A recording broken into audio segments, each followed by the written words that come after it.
BJP Tamil Nadu में सरकार क्यों नहीं बना पा रही है, ये एक बहुत बड़ा सवाल है।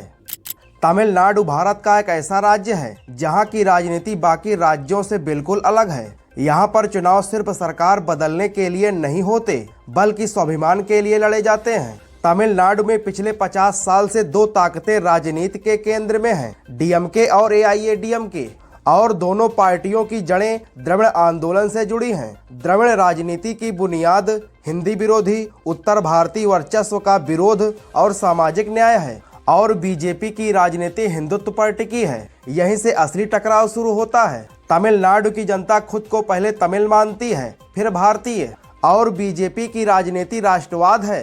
तमिलनाडु में हिंदी विरोध का इतिहास बहुत पुराना है। 1965 में ही हिंदी लागू करने के विरोध में हिंसक आंदोलन हुए थे, और आज भी हिंदी थोपने या यूपीएससी में भाषा को लेकर टकराव होता रहता है। बीजेपी भले कहे कि वो हिंदी नहीं थोप रही, लेकिन विपक्ष बीजेपी पर संस्कृति पर आक्रमण बता देता है।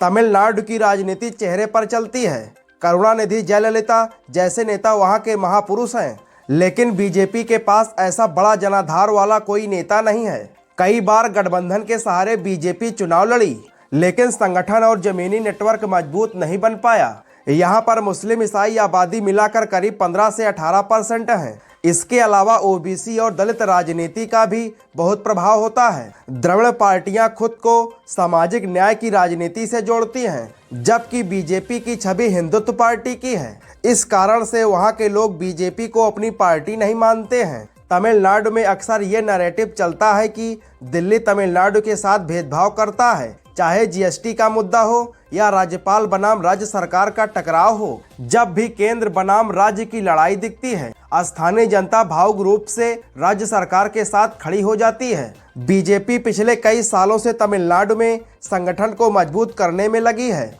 वोट शेयर बीजेपी का बढ़ा है। कुछ शहरी इलाकों में बीजेपी की पैठ मजबूत हुई है, लेकिन तमिलनाडु सिर्फ चुनावी गणित से जीता नहीं जा सकता। यहाँ पर पहचान की राजनीति को समझना पड़ेगा। तमिलनाडु की राजनीति दिल्ली की लहर से नहीं चलती, यहाँ पर खुद अपनी लहर बनानी पड़ती है। जब तक बीजेपी तमिलनाडु की संस्कृति को नहीं अपनाएगी, तब तक तमिलनाडु में सरकार बनाना बहुत मुश्किल है।